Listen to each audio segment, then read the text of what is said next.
formal event of the global reunion at the MCC. Now, the way the program is structured is we have a conversation with Prakash Karat. I will try and be the moderator, and so the idea is to include all of you as part of the interaction.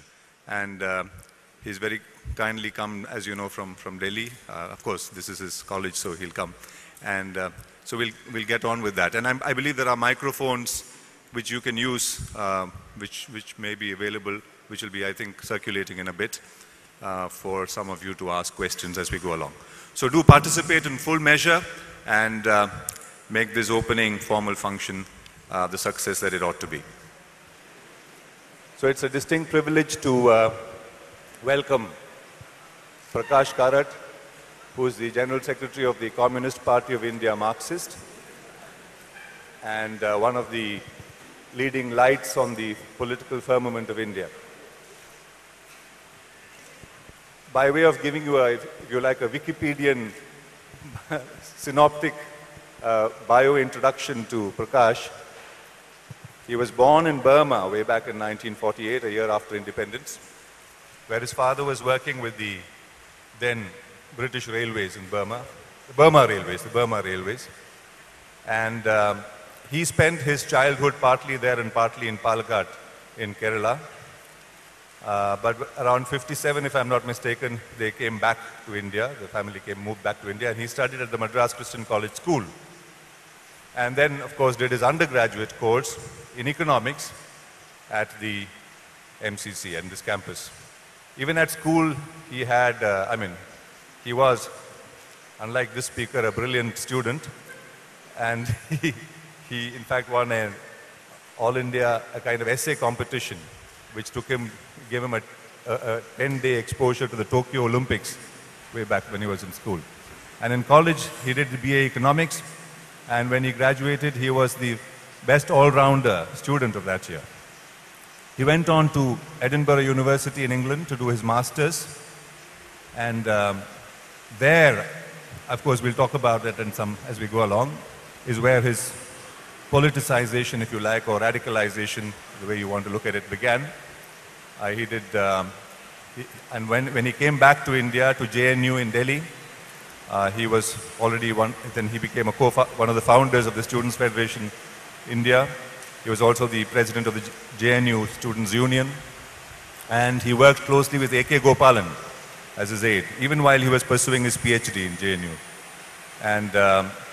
And then, of course, from then, we know the Prakash Karat that he was. The trajectory then is fairly visible.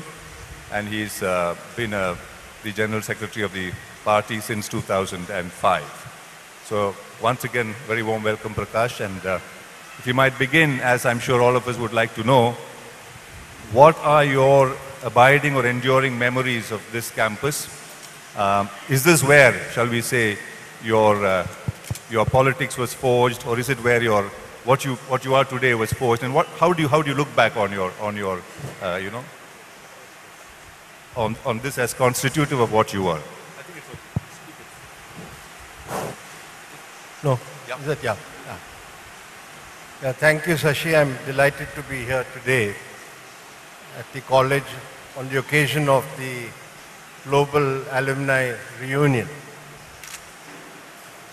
As Shashi explained, I was here in the college from 1964 to 1968. I came here from the Madras Christian College School, and I thought it was a natural progression to come from the Christian College High School to the college here in Tambaram. And I did my BA in economics here. The 4 years that I spent here in college were the years where I suppose I imbibed most of the values that I still hold. And it was in these 4 years in college here that I learned a little about economics, but also acquired some broader horizons after being in the college. And I'm very glad to see that my professor, Dr. C.T. Kurian, is here, who was the head of the economics department and also who taught us and who had a great influence on my understanding of the social, economic and political developments in our country.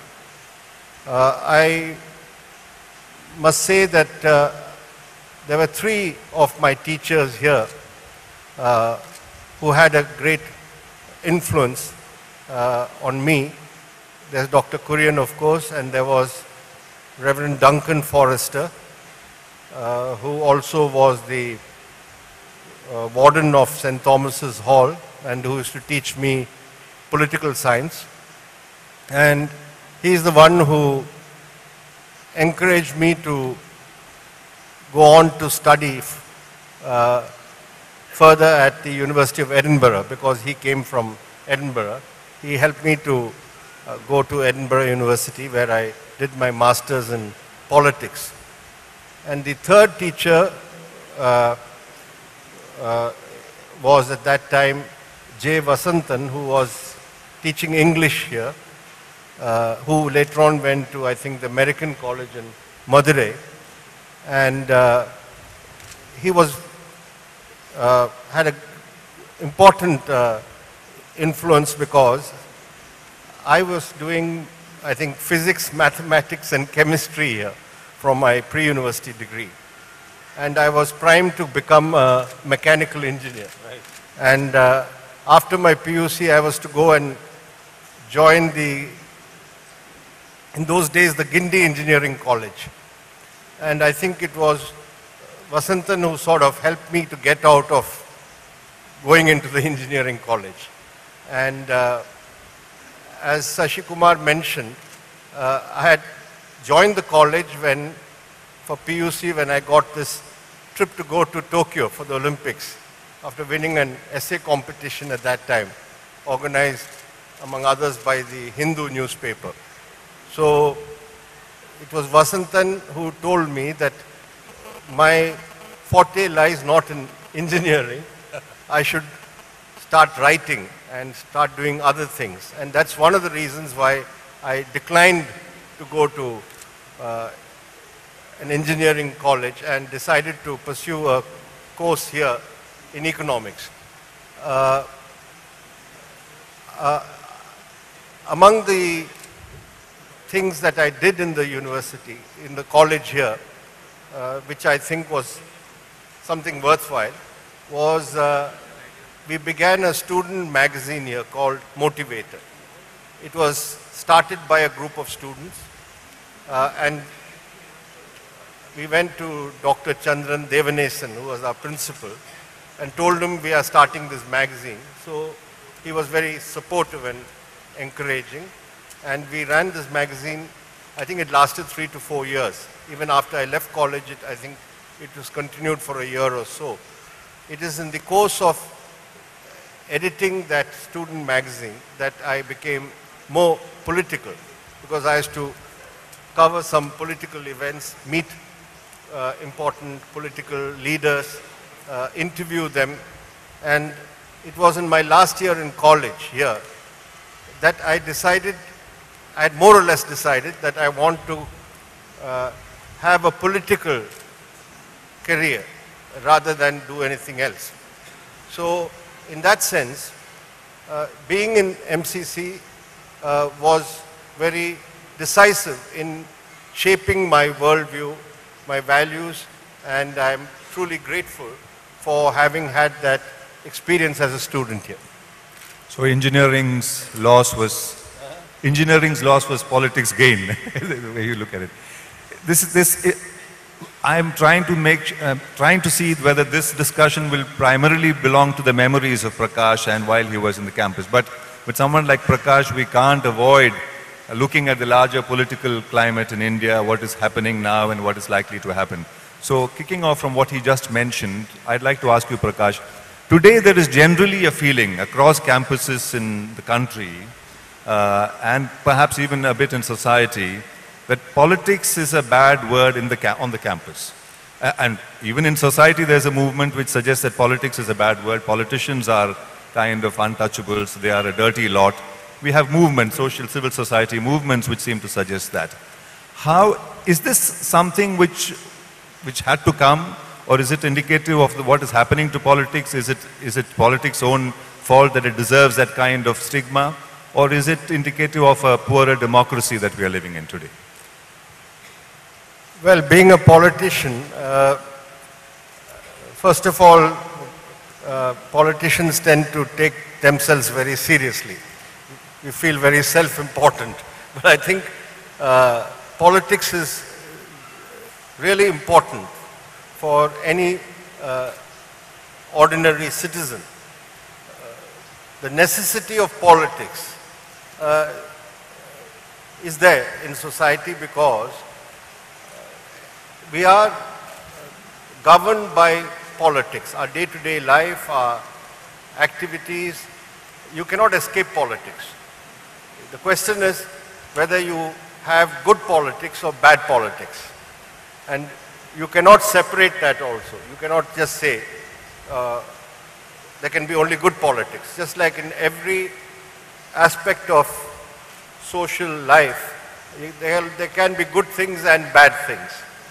Unfortunately, in India, there is a disconnect from politics for a large section of people, mainly, say, the middle classes, who feel alienated from politics because,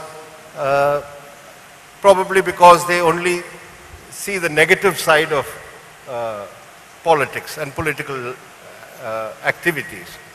But what I would like to urge upon you is do not shun politics, because politics, especially in a democratic system, is what determines the policy making in the government, public action, decides about the lives of citizens, their standards of living. All these things are directly connected with politics.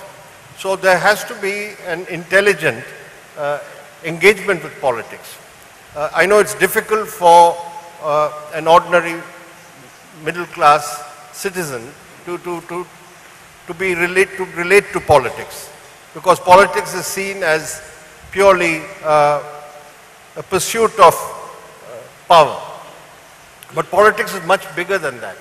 It is not just a question of political parties competing with each other to try to win elections and get into power.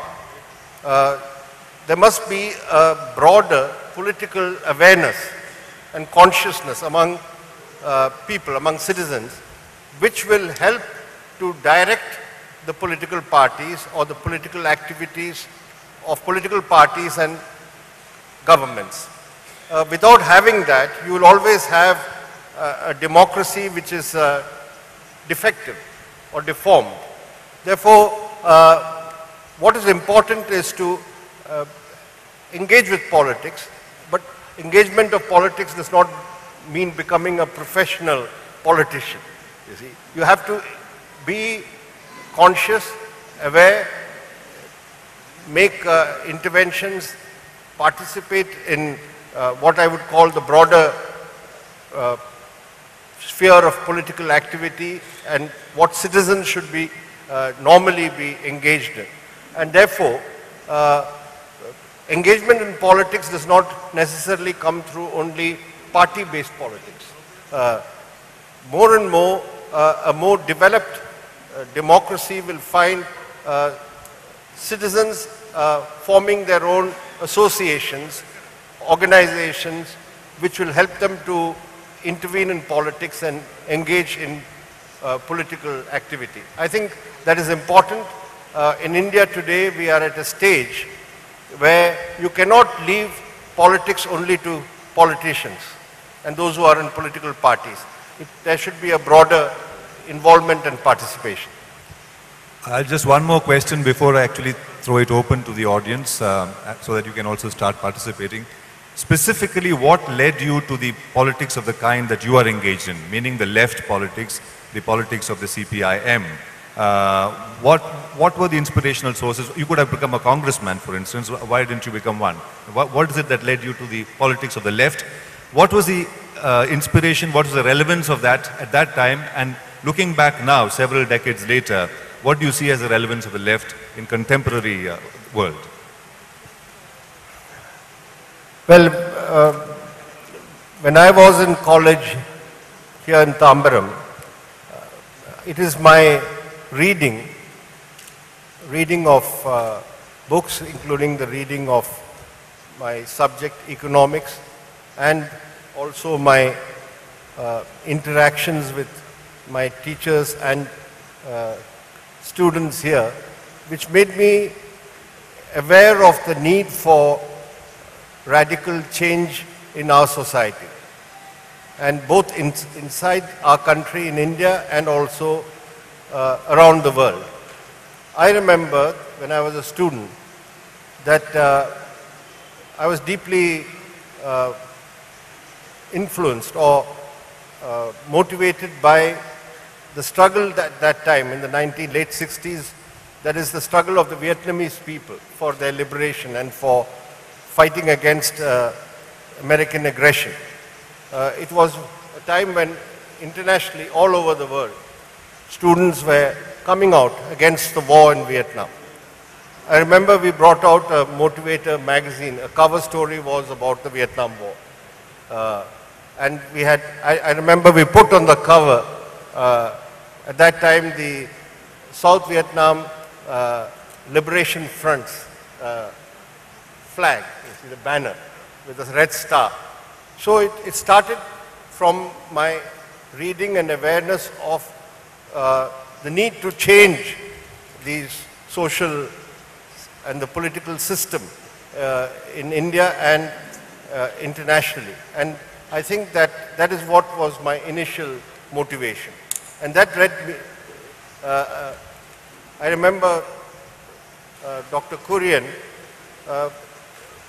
talking to me about books to read, and he was, I think, when he was in America, he talked to me about Paul Baran and Sweezy, about Monopoly Capital. He told me about the books which I could read. And so all this reading helped me to understand the structure of our society, the nature of capitalism, how it develops, how it leads to exploitation. And in a country like India, or in a place like Chennai, it was very easy to look around you and see what is the level of deprivation, the inequalities in our society. And I think it was quite a natural tendency on my part to go towards a politics which is left-oriented or radical. And looking back now, where do you see, or how important is the left in the contemporary situation? The left is still, I would say, a marginal force in Indian politics. We have, of course, despite our limited strength, I think we have a greater political influence in the country. What we have done in the last few decades has only led to the left becoming strong in certain parts of the country, in certain states like Kerala or West Bengal or Tripura, and some pockets in other places like Tamil Nadu or Andhra Pradesh and some other states. But I think what is the relevance and abiding significance of the left in India is that we stand out and we are distinctive in being able to talk about an alternative politics, an alternative vision of how our society should develop and progress. Increasingly in our country, the parties, the political parties and the political forces which are today dominant, you'll find it is very difficult to distinguish them from each other, in terms of their ideology or principles or politics and programs. I think that after 65 years or 66 years of independence, we are getting a certain homogenization of Indian politics. For example, big money plays a very important role in politics and political parties. You have to fight an election today, say for the parliament and even for the assembly. People spend crores of rupees to fight an election. Now this money obviously influences your political activity and the policies that you pursue if you are ever in government. So I think the left has been relatively immune from the big money and big capital which today determines politics in our country. I think that's a very valuable thing in itself, that you hear about the great deal of corruption in our society. Of course, the corruption is not only in the political sphere, I must say. You have this nexus of big business, ruling politicians, bureaucrats, under which this corruption flourishes. We take pride to the extent that we are not part of this corrupt nexus. You will not find, by and large, leaders of the left parties, not only my party, there are some other left parties, who are seen to be or are corrupt or indulge in corrupt practices or become beholden to big capital and big money and act on their behest.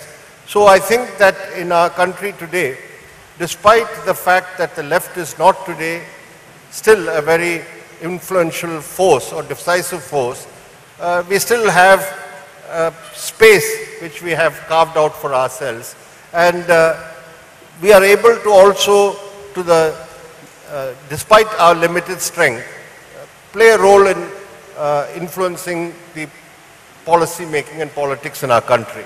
And we hope that we will be able to further expand and advance this influence. I think it's fair to say that the left, even the parties of the right or the Congress will concede that the left is seen as a party of probity, a party which is by and large not corrupt or non-corruptible. And although that becomes a problem for many of those people.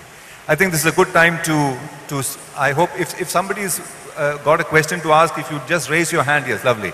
The gentleman there, I think, I'm just going by the first hand I saw. Yes, yes, sir. Can we have a microphone there, please? The fifth row. The fifth row, the gentleman in the fifth row. Do try and make the questions as succinct as possible. Can you hear me? I hope you don't mind me. Do you want me to stand up? No, I think we can hear you. But if you like others to see you, it'll be good if you can stand up. You know. Okay. I'm Rafael. I did my economics in 1982 to 85. And the question that I would like to pose to Mr. Prakash Karat is centered, I mean, it belongs to the Kerala state.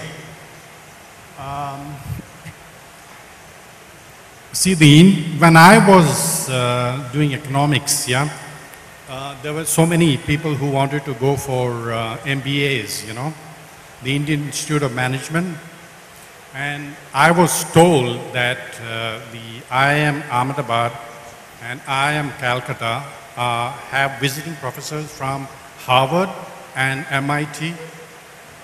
So they actually have a Western model incorporated into their syllabus. But would you say that the Marxist system is totally contrary to these models, and it is actually paralyzing and choking economic growth in Kerala. Is the Marxist model choking these paradigms, and is it actually choking the economic growth in Kerala, did you say? Yes, Kerala. because your policies are totally contrary to what is being taught in the Indian Institute of Management. Contrary to what is being taught in the Indian Institutes of Management. Well, I don't think Indian Institutes of Management may produce good personnel for running business enterprises. That is necessary. But I think for a macroeconomy, for public policy making, I don't think you can mechanically apply what is known, what you're saying about the IIM model for policy making in general. The only part of the model which is applicable to Kerala is your... No, Kerala is not... It's like something Kerala, called corporate... Can we try and limit it to a question so that we can... About Kerala, Kerala is not part of a separate economy than the rest of the country, you see. Kerala is very much part of the Indian economic system. So whatever issues and problems are there in Kerala, you'll find the way they are tackled or the policies which are pursued in Kerala are not very different from other states or other parts of India. So there may be some specific features in Kerala which which are problematic, but I don't think there is any Marxist model pursued in Kerala. No state governments in India can pursue any really different model or different path or different policies than what exists all over the country. You may have some limited areas within a state where you can implement certain things, but otherwise we are very much part of the overall economic system in India. Yeah, because... Can we, if it's okay, can we move on to another question? Because I know, I'd just like to pass a comment on Yeah, this. sure. I would be the last person to say there is a Marxist model of economy, of economic policies being pursued in Kerala. No, see, Kerala is very strategically located. We are a V-shaped country, yeah? And we are close to the Middle East, and there are links to the Western world as well. There are many companies that would like to invest in Kerala, but it's the problem of unions which is choking, paralyzing rather, this investment in Kerala. all right. Yeah, unions are a different issue. It is not about economic policy making in Kerala. Yes, sir.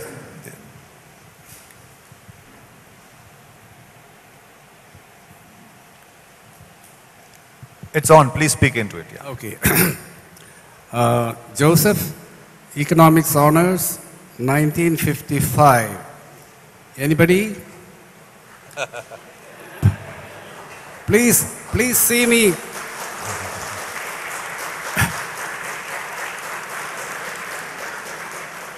Your name, please. Name.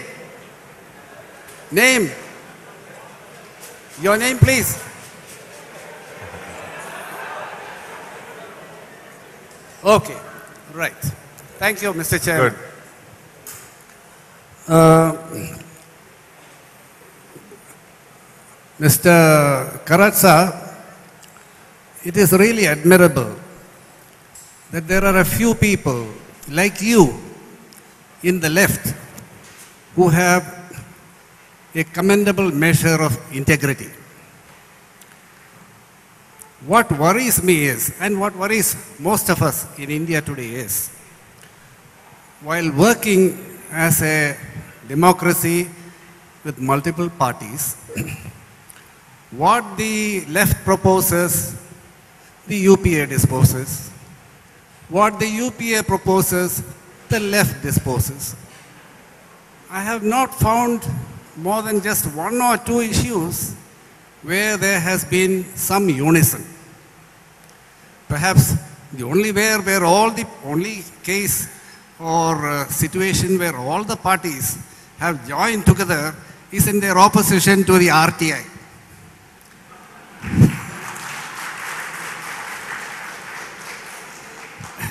Sir, with your wisdom and your integrity, can you suggest a couple of measures whereby we can function like a healthy democracy with many parties having different views, but all sharing a dynamic momentum to push through common good objectives? One or two simple suggestions from you, sir, please.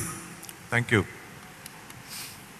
Yeah, but if I may be permitted, I would like to just briefly explain about the RTI.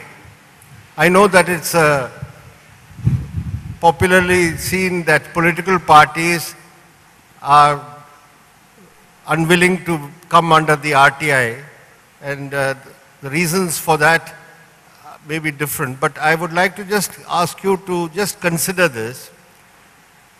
Political parties in India, we have diverse political parties, but they should not be, according to me, treated as public authorities. The RTI Act, we also helped in pushing that legislation to become an act, the Right to Information Act. When the UPA came to power in 2004, we had told the UPA government that we must have this Right to Information Act, and we helped in getting that legislation through. But when we did that, it was meant for bringing the right to information in the sphere of the state and government institutions. It was not meant for political parties. Why I'm saying that is, the popular perception is we do not want to divulge our sources of funds or our finances, and that is why we are resisting the political parties being brought under the RTI. That's the least of our problems. In fact, since this controversy has come, we have put all our accounts and our statements on our website. If anybody wants to access the accounts we submit to the Income Tax Department annually, we have put it on our party's website. That is not the issue.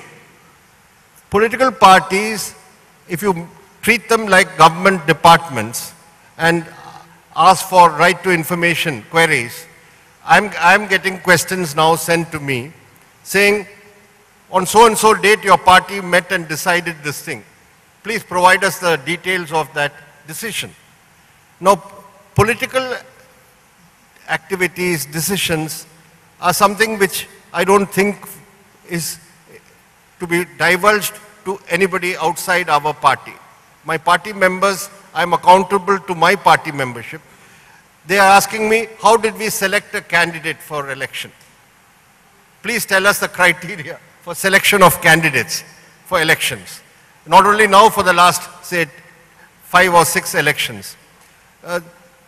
These are queries which can be asked about policy making in a government department, but you cannot give political parties need a certain degree of confidentiality in their political decision making. That cannot be divulged because we are not government finance bodies. The Central Information Commission says we are substantially funded by the government. That is not true. In a party like ours, nobody can understand. If you have to be a member of my party, you have to give a percentage of your income to my party. Otherwise, you can't be a member. All our members of parliament have to give every month 80,000 rupees out of their salary and allowances to my party. We take it at their source and we give them an allowance. That is how we run our party. So we are not worried. We can be fully transparent about our funding. You can have a requirement that all political parties should divulge, inform about how they raise finances, what they spend, how they spend it. I have no problem with that. But if you ask me to say that in my Politburo meeting on so and so date, you met and took a certain political decision, please provide us the minutes of that meeting. I'm not willing to do that. Secondly, my party doesn't even have the resources to start keeping proceedings and minutes and provide like government files, notings of files which are asked for under the RTI. So it's a question about what we have told the government is that if you want us to have information given about all our accounts and finances, we are willing to do so. And we've already taken the step by putting it on the website. But it's a misnomer, it's a misplaced thing to consider political parties as public authorities who are funded by the government substantially. That is the issue. So that is why on this matter, unfortunately, we are on the wrong side of public opinion, which wants us to be transparent about all political activities. It will be very difficult. Why should a BJP man send a query, right to information, and ask about CPIM's decision making? Or why should I file a RTI query and get information about how the Congress party takes decisions? I don't think that is workable. But definitely, the urge and the public has the right to know, I think, how political parties raise money, spend money, what are their sources of income. I think on that there should be, a rule can be adopted where all political parties can give that information. Finally, a short comment on your thing. Yes, I think that policy making in our country, unfortunately, has got subject to a lot of petty politicking. There are many questions on which political parties, I'm sure, can, if things are debated in Parliament, legislations are debated in Parliament, can come to a common understanding. And we may have differences, we may have criticisms, but there can be common ground on many issues of public policy. I think, unfortunately, in our country today, especially in the last few 2-3 years, we have found that Parliament itself, we are not able to have proper debates and proper discussions so that we arrive at a democratic decision making about important policy matters. I think that is something political parties will have to correct and rectify in the coming days. I suspect part of the problem is some of this exposition on the issue is not really out in the public realm. We seem to have got only one side of the story. Also, and I say this as a media person, from the mainstream media. If we can, I'll come to you, sir, but let me just go behind, because the rows in the back, I've been seeing the gentleman there in the 8th row or something. Yeah, there. We'll come back to you. Yes, sir. Good evening, sir. Can the common Indian dream of a day when political parties and political leaders form policies that are aimed at good governance for the concern of the people rather than vote bank politics? Can the common man dream of a day when policies will be taken in the larger, for the larger good of the people rather than vote bank politics? I'm afraid the term vote bank, I understand the spirit of what you are saying, but in a democracy, eventually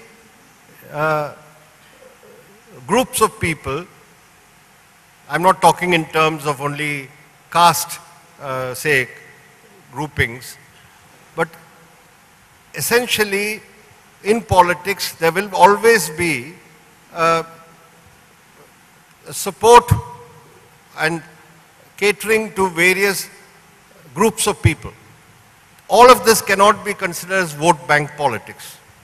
Vote bank politics is used generally in terms of, if you talk about caste vote banks or say a communal vote bank, but I think that is valid from your point of view.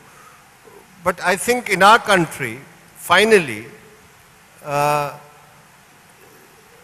major political parties have to take into account the wider interests. They cannot go by narrow vote bank alone, because if you cater only to narrow vote banks, as you put it, then you will lose support.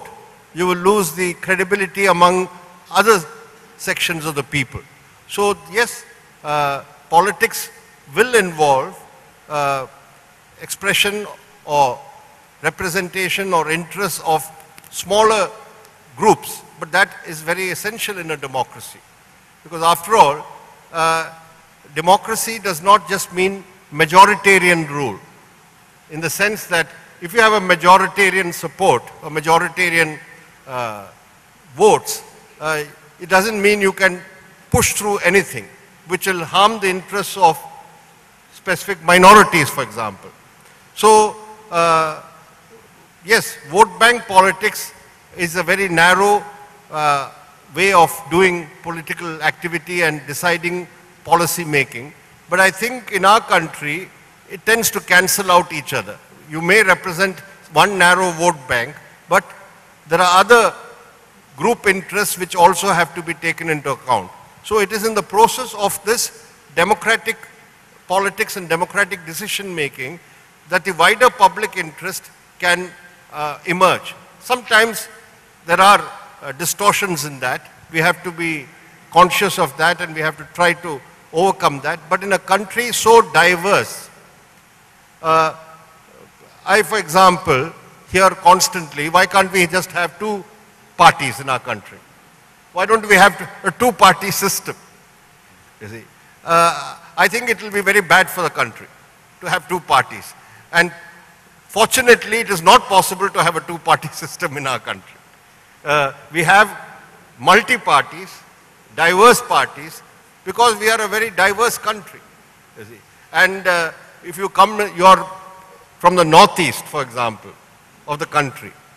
If you come from, say, Meghalaya or Mizoram or Nagaland, none of the national parties or what is called the mainstream parties really represent their views or interests. So they have their own parties. So in our country, I don't think sectional interests being represented by parties is a bad thing in itself. That is the nature of democracy that we have. And it's because of that that we have had such an enduring parliamentary democratic system.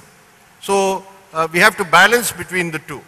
What you say about narrow vote bank politics, and in India, the political system and the democratic system that we have should be plural and have diversity. Without that, we cannot function this democracy. We have a hand up there, and then I'll come to you, sir, and to you. Yeah. Gentleman who's standing there. Please wait for the microphone. It'll be with you in a minute.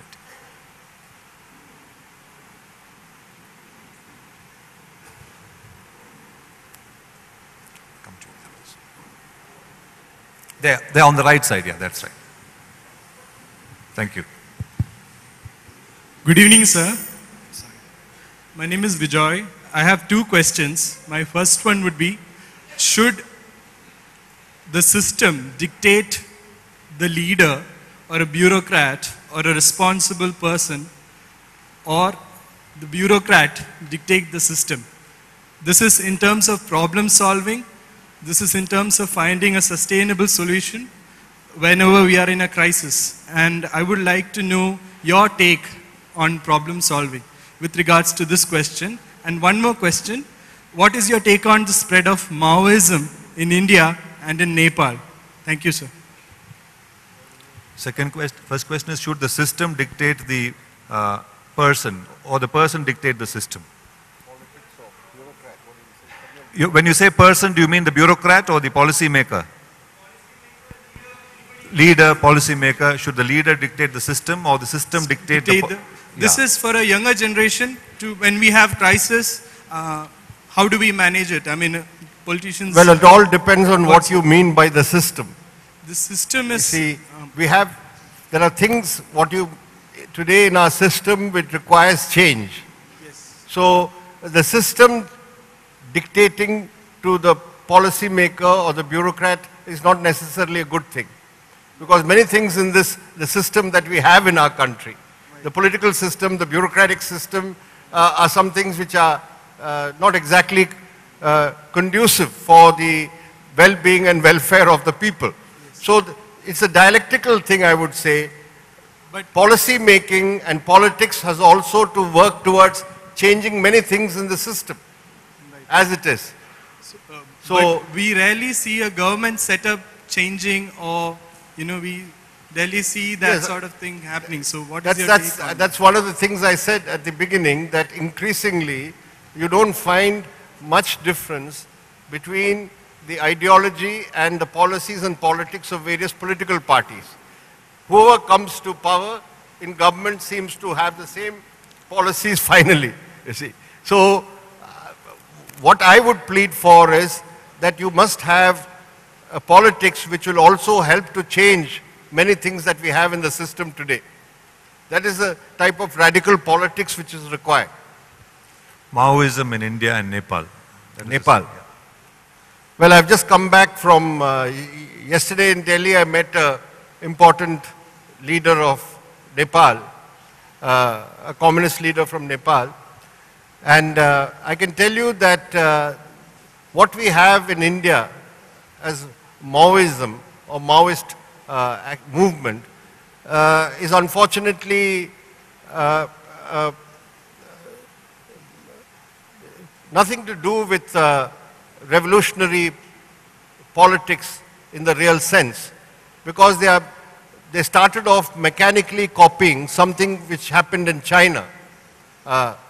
They call themselves Maoists, but I often meet Chinese Communist Party leaders asking me, what is this Maoism in India?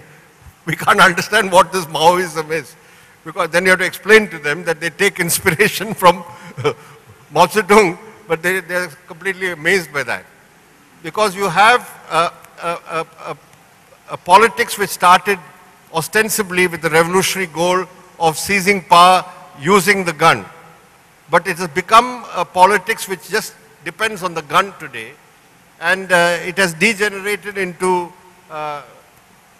violence directed at all against all other political opponents. So Maoism in India today has, I see, no great future, neither will it bring about any radical politics. But Nepal, yes, the Nepal Maoist Party has learned from its experience and given up the use of the gun as a form of political activity today. And the Maoist Party, as you know, participated in the elections to the Constituent Assembly and emerged as the largest party in the last Constituent Assembly. And the bulk of them are still trying to work towards creating a new democratic constitution in Nepal. So they have made a very significant change for the better in Nepal. We have time just for two more questions. I think the gentleman there, and then after that you. Yeah. Because I'm told I have to close by 4 o'clock, so just two more questions, and the others may have to bear with me.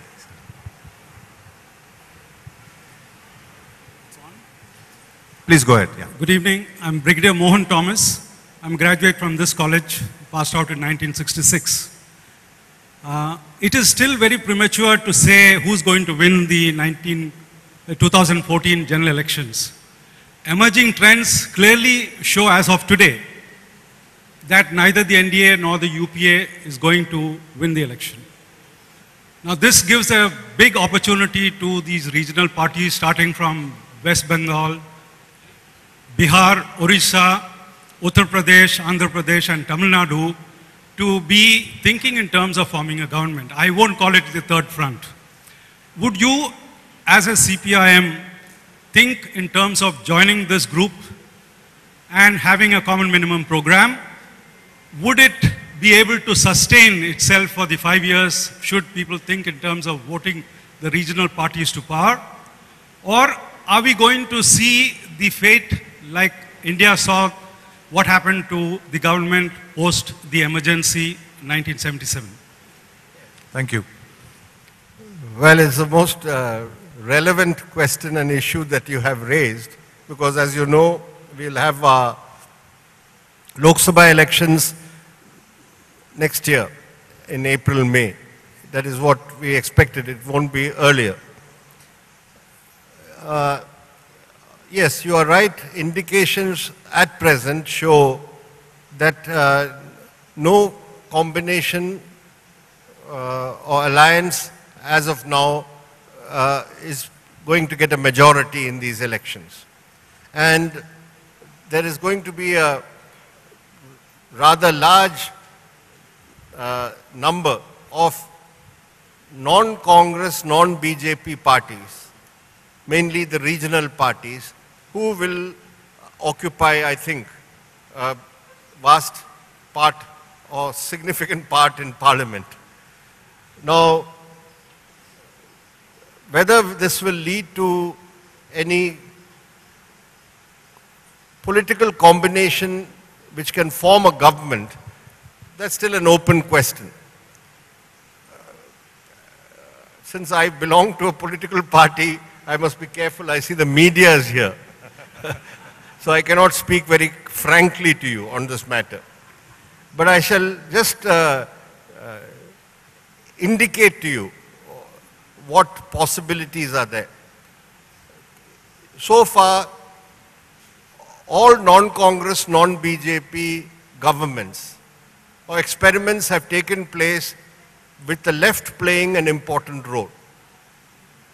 The first government after the 1977 post-emergency government, the Janata Party government, the first government after that was the VP Singh government. And then in 1996, the United Front government, which lasted for 2 years. In both 89 and 96, the left parties, particularly my party, being the biggest of the left parties, played an important role in helping the formation of such a government. But we have also learned from that experience, which is that while the regional parties today hold important position and they are strong in their own respective states, we are still not been able to have some common platform of policies or understanding.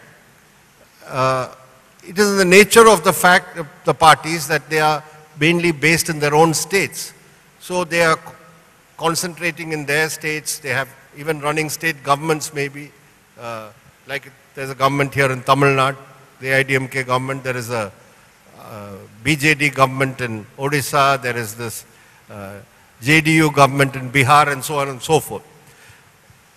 What we have stressed is, since our party and the left do not want a Congress or a BJP government in power, whether some of these parties can come together on some common program or coherent set of policies. We have made that the issue. We have placed that as the immediate agenda. We have to wait and see whether something can come out of that. I think as of now, it is after the elections that there will be some coalescing towards the formation of some non-Congress, non-BJP alliance. I don't think it's going to happen before the elections, from what we can understand of the thinking of many of these parties. They're all biding their time. They want to improve their position in the elections, and they feel that after that, dependent on their strength, they will try to get together. I know it's not a very satisfactory thing, but that's how it's, at present, that is how it is. We will try, either before or after the elections, whether we can put together such a coherent platform based on some common policy outlook. That's all I can say. We would try for that. Yes, sir. I have a note here which says, please keep this going till 4:15 p.m. I hope this is from one of the office bearers, not some... Anyways, yes, Kausirajan, 1957-59 BA Maths, St. Thomasian. Dear comrade, I have a question for you. At present, democracy is distorted and nationalism is disintegrated. Some years back, our late leader Jyoti Basu had an opportunity to lead the nation with the support of other parties. Anyhow, he rejected the offer and so to say, he had missed the bus. At least the present CPI and CPI Marxist should come together and lead in forming the government as a secular nation, because it is by urge and will. Some of the Latin American countries are doing well in democratic system. Could you please enlighten this? Thank you, comrade. Thank you. Well, I appreciate your desire and your wishes for what should happen, but as I said, the left today is not going to be a big force in parliament. We will have some strength, but we will try to play some role if there is a possibility of producing a political alternative on which basis we can have a government. We will definitely strive for that, but we cannot say we will be successful now. But we will definitely try to steer the course of events towards having a democratic, secular alternative in the coming election. Thank you. Yes, yes, sir. Can we have the microphone here, please? Well, I'll come to you after that. Yeah. And to you after that. My name is Joseph Jr. I'm not a graduate of MCC. I got my degree from IIT Delhi and my PhD from Purdue University. So I speak with permission from the chair and with permission from this august body. Just by way of background, I've spent about half my life in India, 25 years in India and 25 years in the United States. And one of the things that has fascinated me is how the United States has become so prosperous and technologically advanced, when actually many of the regions of the United States are very hostile temperature-wise, and the intelligence quotient of the two countries that I know very well are really very comparable. So my summary conclusion as to how the United States got so powerful and so advanced is because of its belief in market systems and capitalism. And there are many data points for this, but I don't want to expand on that. But I just want to get your comment about fundamentally how you believe in the left view when there's a lot of evidence for the power and dynamism of capitalism. Thank you, sir. System that we should have. We have a capitalist system in India. I think your complaint is that our capitalist system is not as efficient as in the United States of America. But you know, there are a lot of policy questions. You may be aware, of course, it's being sensationalized and trivialized today in the media. But there is underlying the debate or differences between, say, Dr. Amartya Sen and Jagdish Bhagwati. Underlying that is a different understanding of what should be the economic policies that to be pursued in a country like India. So I think that since you have such a clear-cut understanding about what is required in India, I think you should try to get into some form of political activity which will help strengthen those forces who think market-driven capitalism is the best for India. So I think you should work for that. The lady here in the fourth row, in the center. Yeah, that's right.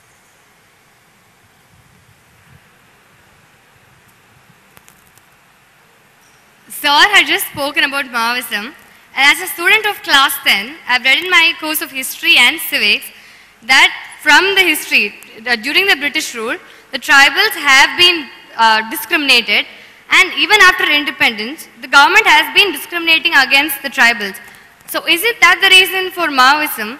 And identifying their problem, I mean, isn't it a better solution than trying to suppress Maoism? Tribals being suppressed, which is why Maoists are succeeding. They represent the suppression of tribals even before independence and post-independence. You see, you are partly right that today the Maoists are active or they have got a degree of support among the tribal dominated areas which are under severe stress because of the displacement of tribal people due to mining and other activities. But the solution to the problem is not what the Maoists advocate. What the Maoists do in all these areas, go to Chhattisgarh or go to Jharkhand or parts of Odisha, they are going into the remote tribal areas, and since the tribals face so much exploitation and misery, they are able to immediately rouse the tribals saying, let us take up your fight, but they pit them immediately against the Indian state, because their thing is take up the gun and fight the state, because that is their political aim.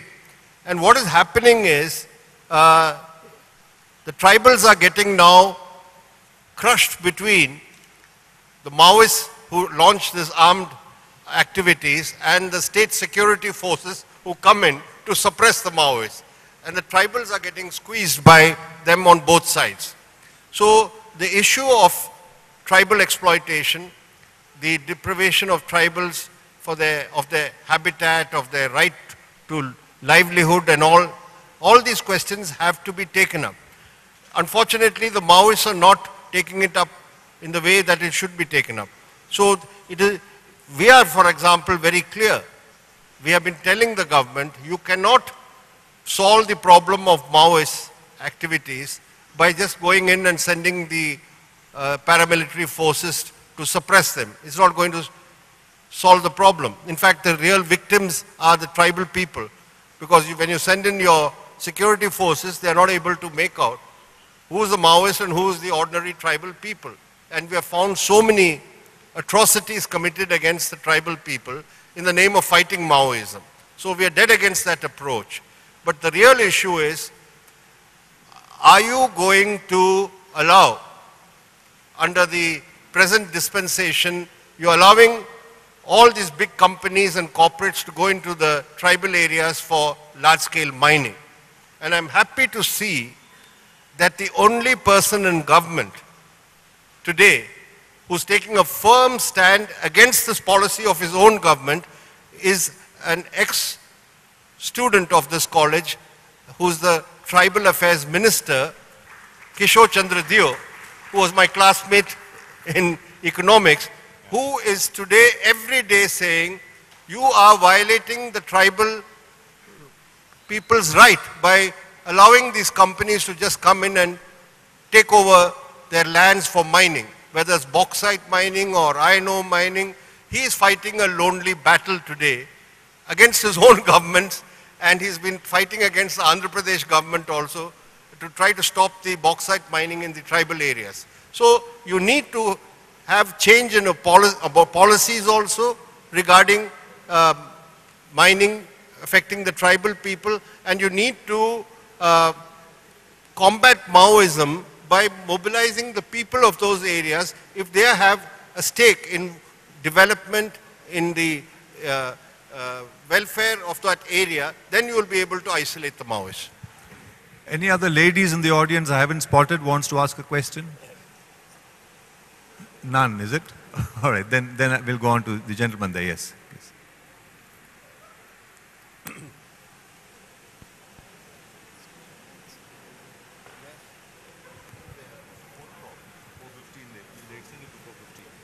I'm Sukumaran, 1971-74, chemistry batch. I think Mr. Shashi was doing PG when I was... Go ahead. Yeah. One suggestion to left parties. See, India, left parties are spearheading workers' unions and all that. But they really go so much extreme, even some companies are destroyed. Okay. That they should moderate. That is one thing. Another thing is consumerism is not so active in India, unlike in United States and all that. So communist parties definitely they can do something to promote consumer protection, and they can give an effective fight against corruption also, because most of the communist leaders are known for integrity. Thank you. I think you have made some suggestions which I think we should consider. One of the problems we have, when you mention about unions, you see, in India we have multiplicity of unions. Just like we have multiplicity of political parties, we would like one union per industry. What would that mean? That you have one union and workers will elect those who should run those unions or lead them. Unfortunately, that's not what we have. We have now, just like political parties, if there is an industry, you will find the CPIM has a trade union wing, the Congress has a trade union wing, the DMK has a trade union wing, the IDMK has a trade union wing, and you have a number of unions in the same factory or industry. I think this is what is at the root of the problem. So there should be one union, let the workers decide whom they want. It can be a CPIM man, it can be a DMK man, it may be a congressman, but you must have a balloting system by workers. We have been demanding that. The majority of the workers will elect the union leadership. If we have that, then you will find trade unions can work in a more positive way, constructive way, and also keep what you said, production and other factors into account. Just for variety, if I might just shift track from the political to the personal. Prakash, we know that when you were in Edinburgh University, you were rusticated, suspended for participation in the anti-apartheid struggle. Yes. You must have had similar situations, at least if they were not forced, the issues were not forced while you were at MCC. Were you just that exemplary student we make out from your written biodata? What are the things that you did then, you wouldn't have spoken about then, but can because now? The media is here again. In college, I was not just a student who studied and was academically oriented. I learned a lot about, as I said, it broadened my horizons. There were a lot of extracurricular activities here in the college. Some of them I cannot mention here. I learned a lot through I find some of my co-conspirators, friends in St. Thomas's Hall at that time are here. Through them I got to learn a lot of things about life and activity. So I don't want to go into that now. So maybe this is something you can raise with him independently after the formal. I think we'll have to now close this session. We have got to our 4:15 deadline, and I can see there are so many hands up, and this could easily go on till 6 o'clock. But because we have other functions and other programs, so at this juncture, do bear with me. We'll have to close this function. But I just told you wanted me to about the anti-apartheid thing. Oh yes, what happened in Edinburgh? Yes, you can elaborate on that. Yes. In brief, I went there for my postgraduate Master of Science degree. I got involved in student movements there. I mentioned to you, one was the anti-war movement. The other was the anti-apartheid movement, which was becoming a very big movement in Britain, in all universities, because in South Africa at that time, the racist regime was still in place. We all started a movement demanding that the universities of Britain, they were universities, a lot of funds, rich in funds, they were investing in South Africa, in South African companies or corporations which were investing in South Africa. So there was a disinvestment movement that these companies and these universities should not invest money in South Africa. So once Barclays Bank, which is the biggest bank in Britain, came to the university for recruitment, campus recruitment, and we students blocked them from entering the university and occupied what was known as the employment office for 48 hours. So 40 of us were put before a court. In those days they had a court, and we were produced in the court inside the university, and we were all rusticated from the university, but on a suspended sentence, on good behavior. But Since I was a postgraduate student, I was fined 40 pounds. Undergraduate students were fined 20 pounds. That's a large sum in those days. So I said, I won't pay this fine. I'm going to go back to India. I don't want my degree. I will not pay my fine. But my professor at that time told me that if you don't pay the fine, we in the faculty will pay that fine for you because you already completed your thesis and to get a degree. So he persuaded me to finally pay the fine. So I was not actually rusticated, it was suspended. Right. Thank you. On that clarification, a big, big thank you to Prakash Karat and from all of us around for that very forthright interaction. And I'm sure if the media was not here, it would have been even more forthright. Thank you very much.